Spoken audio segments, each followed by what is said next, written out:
Un gran saludo a todas y a todos de nuevo. Continuamos con este breve pero a la vez importante curso de anatomía.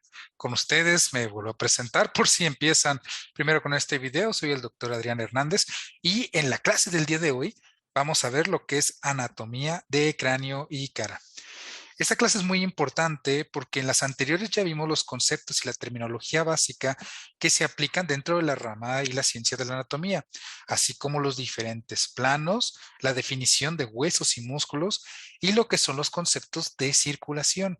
Ya en esta y en las demás presentaciones vamos a hablar acerca de cómo es que se componen las diferentes estructuras del cuerpo, hablándolo anatómicamente y cuáles son estas mismas, sobre todo en lo que es cráneo en esta clase, cuello en la que sigue, cavidad torácica, abdominal y pélvica, así como las extremidades superior e inferior.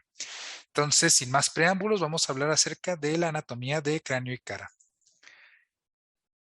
De manera muy breve, vamos a hablar de los objetivos, que es mencionar la clasificación del cráneo, los huesos de estos mismos, fontanelas y suturas, así como las fosas que forman la base del cráneo y los huesos que la componen, así como las estructuras anatómicas del exocráneo en su base, la composición del cerebro, sus lóbulos, el cerebelo, el tallo cerebral, la ubicación, partes y principales funciones del sistema límbico, así como mencionar cuáles son los pares craneales y su principal función. También vamos a ver algunos objetivos como definir las estructuras anatómicas del endocráneo, el polígono de Willis, que es importante sobre todo para la circulación cerebral, mencionar los huesos y músculos de la cara, así como las partes más importantes de lo que son ojos, oídos, nariz, senos paranasales y lo que es la cavidad oral, incluyendo también de manera muy breve y general los diferentes tipos de dientes que tenemos en la cavidad oral. Recuerden que a partir de aquí y debido al corto tiempo que deben de tener las clases, que no debe de sobrepasarse a lo mucho 30 o 35 minutos, no podemos ver a manera muy profunda lo que son varios de los conceptos de anatomía de las diferentes partes del cuerpo, porque realmente es muy extenso. Entonces vamos a verlo de manera muy general, recordando que dentro de la bibliografía que les estamos compartiendo se encuentra como tal la información que ustedes necesitan para profundizar no solo para sus exámenes de ingreso, sino además para su posterior desarrollo clínico.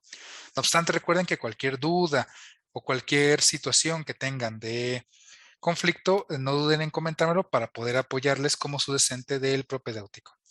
Entonces vamos a iniciar con la primera parte de la presentación. El cráneo. El cráneo como tal aloja al cerebro o al encéfalo que se compone también de lo que es el cerebelo y parte del tallo cerebral. Se puede dividir el cráneo en dos porciones, un endocráneo que es interior en la cavidad o un exocráneo que es desde el exterior de esta misma. De manera superior e inferior también se pueden dividir lo que es la bóveda craneal y la base del cráneo, o un neurocráneo membranoso, que es parte de la bóveda, y un neurocráneo cartilaginoso, porque incluye cartílago dentro de sus estructuras, que es parte de la base del cráneo. Incluso además se puede dividir en viscerocráneo y neurocráneo. Viscerocráneo compuesto por huesos que participan en todo el macizo facial y cavidades bucal, nasal y orbitaria, así como el neurocráneo, que está compuesto por los huesos que participan en la conformación de la cavidad cráneoencefálica.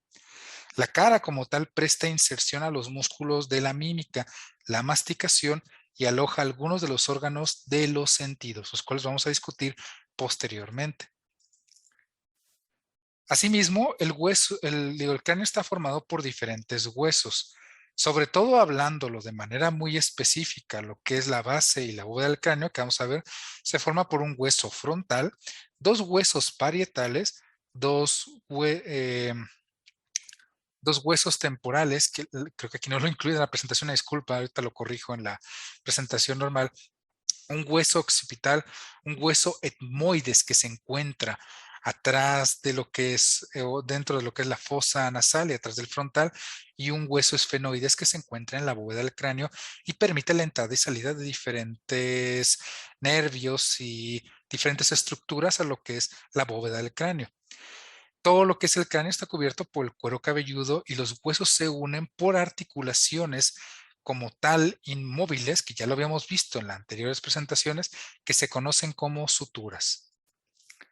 Las suturas son las siguientes. La sutura metópica como tal, que es aquella que divide a lo que es el hueso frontal de lo que son eh, las estructuras posteriores a ellos, como son lo que son los huesos parietales.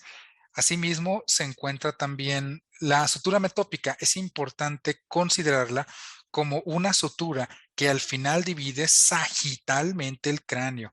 Recuerden que sagitalmente son los planos que habíamos comentado que dividen el cuerpo en un lado derecho y un lado izquierdo. Está también la sutura coronal, que es aquella que divide el cráneo, y lo pueden ver aquí, entre la sutura metópica y la sutura sagital se encuentra la sutura coronal en lo que es la fontanela anterior. La fontanela anterior son aquellas estructuras que se pueden decir cartilaginosas que posteriormente que inician al nacimiento y que posteriormente se cierran después de ciertos meses de crecimiento del bebé. No obstante, estas fontanelas permiten lo que es la compacción y flexión de lo que es toda la bóveda craneana al momento de lo que es el trabajo de parto. Por eso existen las suturas y las fontanelas. Regresando a la sutura coronaria, vemos cómo es que la sutura coronaria divide el cráneo en un corte coronal en anterior y posterior. La sutura sagital, de nuevo, es aquella que divide sagitalmente en derecha e izquierda y se dirige a los huesos occipitales. Y como tal divide el occipital de los parietales. Eh, entonces, también obviamente vemos aquí lo que es la sutura sagital que continúa hasta la sutura lamboidea, que es lo que conecta a los huesos parietales con el hueso occipital.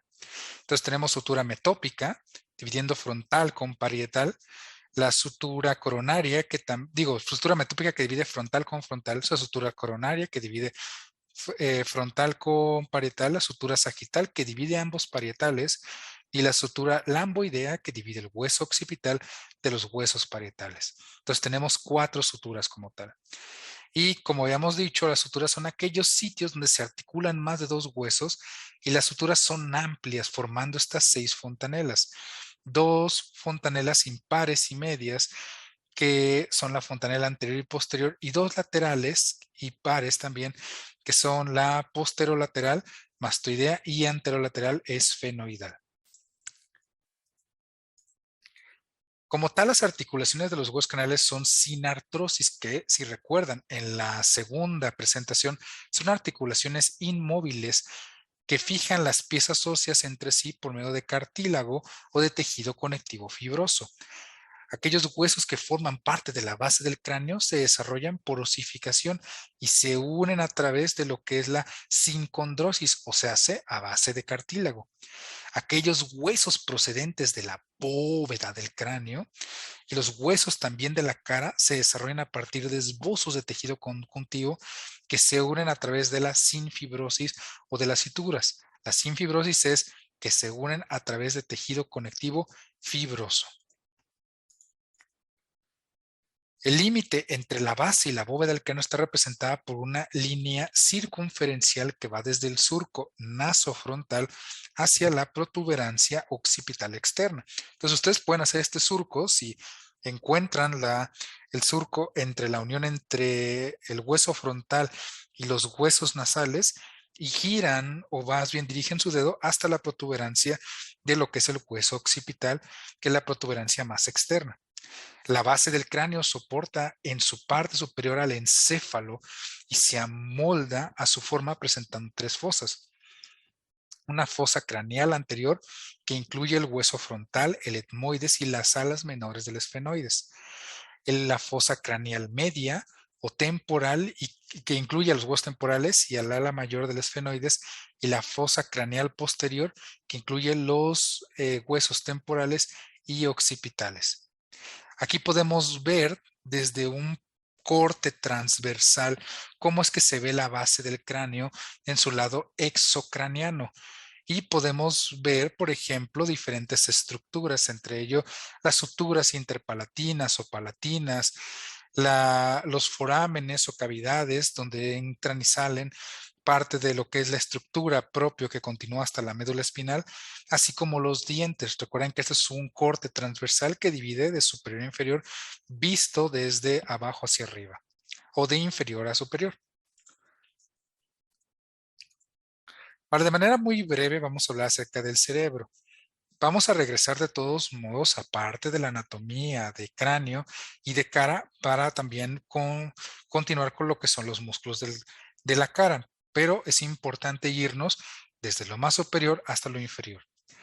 El cerebro está formado por la corteza cerebral, una capa de sustancia gris que tiene 2 a 4 milímetros de grosor, o sea, hace todo lo que es la corteza que tiene este grosor y que lo van a ver en histología, es importante sobre todo para lo que son las alteraciones o los estados cognitivos de la persona. Por debajo de esta corteza está la sustancia blanca y el cerebro forma unos pliegues en su corteza que se llaman circunvalaciones y que estas a su vez tienen fisuras y pliegues profundos de acuerdo a la profundidad de las circunvalaciones. Asimismo, la fisura más importante del cerebro se llama la fisura longitudinal, que separa casi por completo el cerebro en dos hemisferios, en el hemisferio derecho y el izquierdo. Es una es una fisura importante porque al final es lo que determina lo que son ambos hemisferios del cerebro. Cada hemisferio cerebral se encuentra dividido, o sea, tanto el derecho como el izquierdo, por surcos o estas mismas fisuras en 4 lóbulos. Un lóbulo frontal que entra en contacto con lo que es el hueso frontal, los lóbulos parietales que se encuentran en contacto con los huesos parietales, occipital con el hueso occipital que se encuentra en la parte posterior del cráneo y que está conectado con la visión o con el sentido de la visión, y los lóbulos temporales que se encuentran posterior a las orejas y de manera inferior. De hecho, ustedes pueden tocar, si tocan por detrás de sus orejas, lo que es parte del lóbulo temporal, y que si continúan hacia atrás hasta la parte posterior de su cráneo van a llegar a lo que es el lóbulo occipital. Y como aquí podemos ver diferentes áreas del cerebro, por ejemplo, el lóbulo frontal, los lóbulos parietales, el área prefrontal y el lóbulo occipital, así como los lóbulos temporales. Todo esto que ven aquí en lo que es la parte más superficial del cerebro y no profunda, es la corteza de lo cual les estaba hablando y que al final hace todas las circunvalaciones previamente comentadas. Esta misma corteza, como les comento, es parte del estado cognitivo de la persona y se afecta, por ejemplo, en enfermedades crónico-degenerativas, como es la enfermedad de Alzheimer o trastorno cognitivo mayor, puede afectar la memoria de la persona. O incluso hay que tener mucho cuidado, sobre todo en accidentes o en traumatismos cráneoencefálicos. Vamos a hablar ahora del cerebelo, que como pueden ver en esta imagen, en el punto 14, se encuentra en el área occipital del cráneo. El cerebelo está a cargo del equilibrio y de la coordinación. Tiene 2 hemisferios que reciben información de ojos, oídos, músculos y articulaciones acerca de los movimientos y la posición del cuerpo. Entonces el cerebelo nos permite caminar sin tropiezos, mantener el equilibrio y dar la vuelta sin tener que pensar para hacerlo y sin que nos afecte. El tallo cerebral, ubicado en la base del cerebro, conecta la médula espinal con el resto del cerebro. Controla, a diferencia del cerebelo y del cerebro, las funciones automáticas que nos mantienen vivos: la frecuencia cardíaca, la presión arterial, la frecuencia respiratoria, el descanso y el sueño. Aquí podemos ver una imagen un poquitito más histológica, en dibujo obviamente, de lo que es el cerebelo, con su lóbulo anterior, su lóbulo posterior y un lóbulo flóculo nodular que se encuentra entre lo que es el lóbulo anterior y posterior. Y ahora, de manera última, con respecto a lo que es el cerebro, vamos a hablar del sistema límbico, el cual está compuesto por un conjunto de estructuras cuya función está relacionado con las emociones, el aprendizaje y la memoria. Nuestra personalidad, nuestros recuerdos, la manera en que interactuamos y en cómo somos depende en gran medida de este sistema. Componentes de ello, de manera muy breve, son la amígdala, el tálamo, el hipotálamo, hipófisis, hipocampo, la corteza orbitofrontal y la circunvalación del cíngulo. Vamos a verlas ahorita a continuación de manera muy breve. Por ejemplo, el hipocampo parte con respecto al proceso del aprendizaje y la memoria a corto plazo. El tálamo, por ejemplo, recibe la información sensorial y límbica, la procesa, desarrolla un aprendizaje o incluso un sistema de recompensa que luego lo envía a la corteza cerebral, de la cual ya hablamos, para que ésta la procese.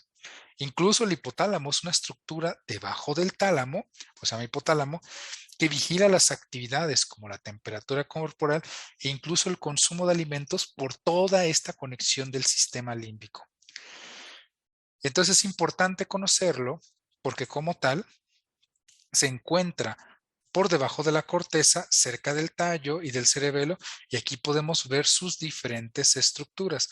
El hipotálamo, la amígdala, la glándula pituitaria como tal, todas estas estructuras son parte esencial del cerebro y permiten, a diferencia de la corteza, de lo cual implica el movimiento, implica también el aprendizaje, aquí es un aprendizaje todavía más profundo que va dirigido hacia la corteza y nos permite razonar de manera objetiva y subjetiva con todo lo que nos encontramos alrededor. Recuerden también que si estamos hablando del cerebro, el cerebelo, el tallo, y parte de lo que continúa hacia lo que es la columna vertebral, también tienen que haber nervios. Y dentro de lo que es toda la corteza cerebral que se encuentra en el cráneo, hay 12 nervios específicos que regulan sobre todo las funciones principales en cara y cráneo. Estos 12 nervios se conocen como pares craneales. ¿Por qué? Porque salen en par y como tal, eh, estos nervios permiten actuar con respecto a la mayoría de lo que son los sentidos.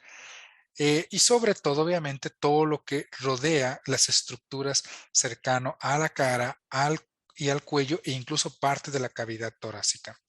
Estos pares craneales son 12, vamos a comentarlos muy brevemente.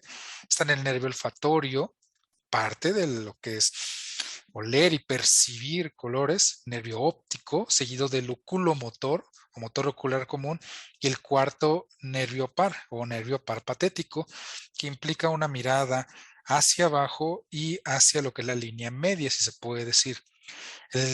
Luego está el quinto nervio, que es el nervio trigémino, que se encuentra vinculado a la sensibilidad de lo que es parte de la cara, el nervio ocular externo que permite una visión hacia arriba y hacia afuera de los ojos, el nervio facial que permite el movimiento de las estructuras de la cara y que es muy importante, sobre todo cuando hay parálisis después, el nervio auditivo que permite lo que es la percepción de sonido, así como el noveno par, que son los nervios glosofaríngeos, que están muy relacionados y vinculados tanto con lengua y faringe. Posteriormente, lo que es el décimo nervio, el nervio vago o neumogástrico, que relacionado y llegando incluso hasta conectarse a la cavidad torácica del corazón, permiten una disminución de lo que es la frecuencia cardíaca de la persona. Y si hay una estimulación vagal muy fuerte, por ejemplo, estimulado porque se toque al vomitar, pues es parte del descenso de este nervio. Puede haber no solo una disminución de la frecuencia cardíaca, sino vómito y también síncope, o mejor conocido como desmayo. El onceavo nervio, el nervio espinal, y el doceavo, el nervio hipogloso. Entonces es importante que conozcan estos 12 pares craneales. Aquí podemos ver una breve imagen de cuáles son sus estructuras y sobre qué áreas salen. También es importante que conozcan esto. Todo esto, como les comento, se encuentra en el material biográfico que les estamos pasando. Y asimismo, también aquí pueden ver la base del cráneo, la base del cráneo, que se compone, por lo cual habíamos dicho, una fosa anterior, media y posterior, y donde se conectan diferentes agujeros y orificios por donde pasan nervios, ramas meningias e incluso estructuras neurológicas. Como les comento, es parte importante que conozcan esta imagen, pues es parte esencial no solo para los exámenes de evaluación, sino para sus posteriores formaciones clínicas, sobre todo en conceptos de neurología e incluso también en conceptos de odontología, hablando específicamente del nervio trigémino y el facial. Ahora, vamos a hablar de lo que es el polígono de Willis. En la anterior clase habíamos visto lo que era la irrigación. En esta vamos a hablar acerca de la irrigación cerebral. El polígono de Willis es una estructura anatómica arterial con forma de heptágono, la cual se encuentra situada en la base del cráneo y se conforma por las diferentes arterias que vamos a ir comentando. La arteria basilar, que es solo una arteria y que es una rama de la arteria vertebral. Aquí pueden ver en la imagen, como señalo, la arteria basilar, y que después como tal se conforma en arterias cerebrales posteriores. Incluso se puede llegar a dividir la arteria basilar en otros dos tipos de arterias, una arteria cerebelar superior y una arteria cerebelar inferior, como pueden ver aquí en la imagen, así como arterias basilares. Pero ya que dio dos arterias cerebelares, ahora va a dar una arteria cerebral posterior y una comunicante que al final también, como, bueno, va a dar dos comunicantes, eso sí, una comunicante posterior y también obviamente va a dar lo que es a través de esto una arteria cerebral media de cada lado. Posterior a ello va a dar arterias comunicantes anteriores que conllevan o confluyen en lo que son las arterias cerebrales anteriores.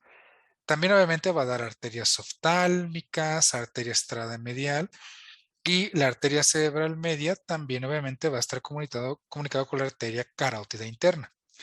Entonces, como pueden ver, la arteria basilar, no solo que es una rama de la arteria vertebral, no solo da cerebelares inferiores y superiores, sino cerebral posterior, media y anterior, comunicada las posteriores y las medias por medio de una comunicante posterior y la cerebral media con la cerebral anterior por medio de una comunicante interior. Es importante que dibujen esta imagen y vayan observando cada una de estas estructuras para poder memorizarlas mejor. Ahora sí vamos a regresar a la cara. Pues ya pasamos del cráneo al cerebro, a sus pares craneales y ahora nos vamos a concentrar en la cara. La cara como tal tiene 14 huesos que los vamos a ir comentando y que suman como tal o dan esta sumatoria de 14. Vemos aquí el hueso frontal, que es también parte de lo que es la bóveda craneana, pero también van a ver dos huesos maxilares, que aquí lo estamos señalando, dos huesos palatinos como tal, que se encuentran posterior a los huesos maxilares, que aquí no se ve en la imagen, dos huesos cigomáticos o como tal también son los pómulos, dos huesos propios de la nariz, que aquí los van a ver abajo del frontal y encima de los huesos maxilares, y que al final se unen con los cartílagos nasales para formar la nariz, dos cornetes inferiores que se encuentran abajo de lo que son los huesos nasales y de manera interna, dos unguis o huesos lagrimales que se encuentran aquí en lo que es la cavidad orbitaria, un hueso vomer que se encuentra en la línea media y como tal una mandíbula. Y al final también se compone de toda la estructura dental que lo vamos a ver al final de la presentación. Músculos de la cara tenemos 18 músculos y aquí los vamos a ir viendo y nombrando poco a poco. Músculo frontal, orbicular del ojo, como aquí los pueden ver en esta estructura. Piramidal de la nariz, así como también un músculo depresor superciliar, como aquí lo pueden ver. Huesos nasales, así como elevadores del labio superior y del ala nariz, así como elevadores del labio superior exclusivamente. También podemos ver músculos cigomáticos mayores y menores, aquí podemos ver parte de la estructura del músculo cigomático menor y músculo cigomático mayor que recorren del cigomático hacia lo que es el orbicular de los labios, pasan obviamente por delante del hueso cigomático y están por casi cercano o por debajo a lo que es el orbicular de los ojos. Depresores del tabique nasal como tal, así como elevadores del ángulo de la boca, o sea, se levantan o elevan desde el ángulo que se forma atrás de la boca. Músculos risorios también, como podemos ver aquí. Músculo bucinador, que al final este músculo permite que podamos bucinar o hacer ruidos similares a bocinas, así como chiflar, que es importante porque cuando estos músculos se afectan, disminuyen la movilidad o la motilidad de la cara. El músculo orbicular de la boca, que aquí lo podemos ver, macetero, que como tal es un músculo profundo, el depresor de la boca, depresor también del labio inferior y finalmente el músculo mentoniano. Estos tres músculos los podemos encontrar en toda esta estructura. Son 18 músculos que lo importante es que conozcan cuáles son, así como la ubicación de estos y saber identificar cuáles son aquellos, dependiendo de su nombre, que funcionan sobre todo para las diferentes actividades de la cara y las gesticulaciones. Ahora hablamos sobre el globo ocular y de manera muy breve lo definimos como lo que se encuentra en la cavidad orbitaria, que es el ojo, y se compone de tres capas. La capa más externa o esclerótica tiene una función de protección y cubre 5/6 de lo que es la superficie ocular y se prolonga hasta la córnea transparente. La capa media o la úvea tiene a su vez tres partes diferenciales, lo que es la coroides, como podemos ver aquí, muy vascularizada, que reviste las 3/5 partes posteriores del globo ocular y continúa con el cuerpo ciliar, que forma posteriormente los procesos ciliares y a continuación el iris. Aquí podemos ver el cuerpo ciliar, la coroides y el iris de los ojos. Y la capa más interna, que es la retina, y es hacia donde se dirige el estímulo óptico y continúa con el nervio óptico, y es aquel que a través de lo que son los conos y bastones permite como tal el recibir la información y poder interpretarla. Y es lo que revisamos nosotros a través del oftalmoscopio. Entonces, de manera muy breve, vamos a recordar nada más de las estructuras de la uvea, que son el iris, el cuerpo ciliar y la coroides. El cuerpo ciliar es el conjunto de músculos que ensanchan el cristalino para que el ojo pueda enfocar los objetos cercanos o hacer más delgado el cristalino para enfocar los más distantes. Y la coroides es todo este revestimiento, como aquí podemos ver, desde el extremo de los músculos ciliares hasta el nervio óptico, y es la parte más vascularizada como tal. Músculos extraoculares son 6 y actúan dentro de lo que es moviendo o rotando el ojo en ejes verticales, horizontales e incluso anteroposteriores. Y cada uno de estos lo hace en una dirección o direcciones específicas. Considerando su relativamente pequeño tamaño, los músculos extraoculares son increíblemente fuertes y eficientes, pero hay que tener mucho cuidado porque cuando hay una parálisis de alguno de los nervios craneales que hemos visto anteriormente, se pueden afectar estos músculos y la dirección del ojo. Entonces son 6 músculos como tal y es importante que los conozcan: el superior recto, lateral, medial, inferior y como tal un oblicuo inferior y un oblicuo superior.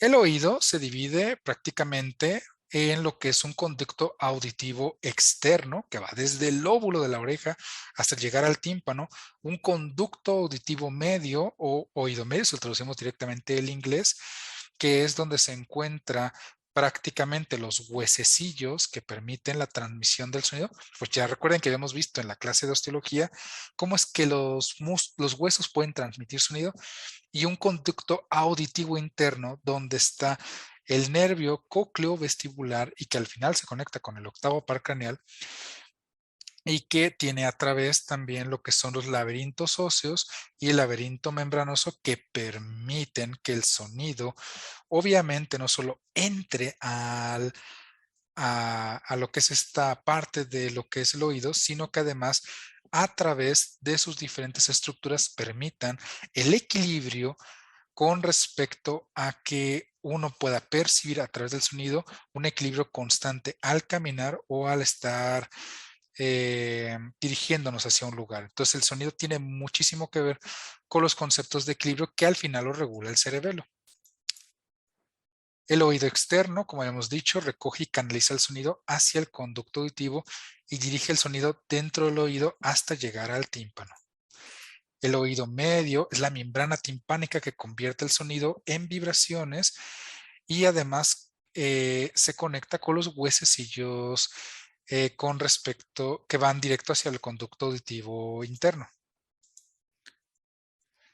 Y aquí hay un error de dedo, una disculpa, lo voy a corregir. El oído interno o el conducto auditivo interno se divide en lo que es la cóclea y el vestíbulo. La cóclea contiene los nervios sensoriales específicos para la audición, mientras que el vestíbulo contiene receptores sensoriales para el equilibrio. Entonces, mientras que la cóclea es para la audición, el vestíbulo es para el equilibrio, como les había comentado. Y los conductos semicirculares que contienen los receptores sensoriales del vestíbulo son importantes para el equilibrio. El nervio auditivo transmite ahora de esta manera la información sonora desde la cóclea hasta el cerebro.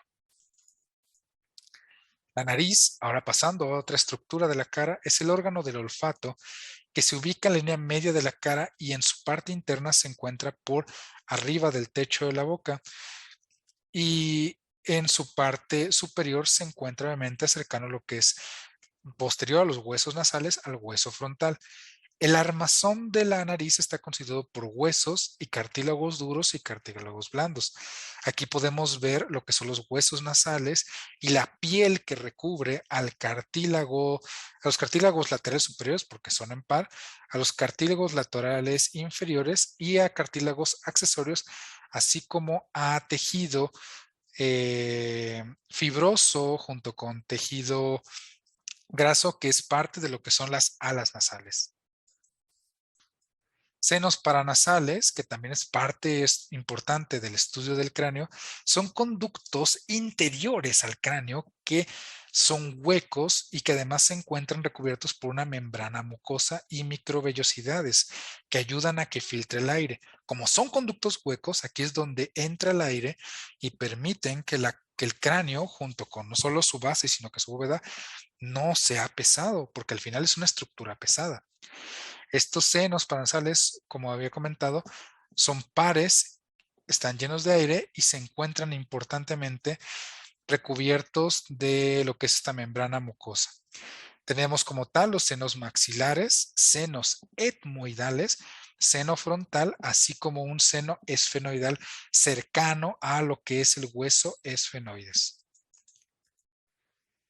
Y ahora vamos a hablar de lo que es la cavidad bucal, que es importante que conozcan porque también lo vamos a comentar muy brevemente en lo que es la exposición de huesos, de anatomía del cuello, así como anatomía torácica, porque continúa hacia lo que es el esófago y también continúa también hacia lo que es la laringe y la tráquea. Bueno, previamente al esófago vamos a hablar acerca de la faringe.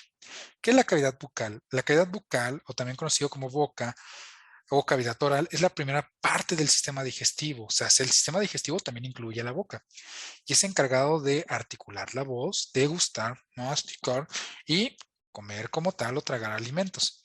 Se sitúa justo debajo de la cavidad nasal y está formado por los huesos palatinos, la apófisis palatina del maxilar en su parte superior y por la mandíbula en su parte inferior. También se incluye formado en su parte anterior por los labios, lateralmente por las mejillas, inferiormente por la lengua y por una región llamada el suelo de la boca, superiormente por la bóveda palatina y posteriormente con el orificio irregular llamado istmo de las fauces que comunica la boca con la faringe.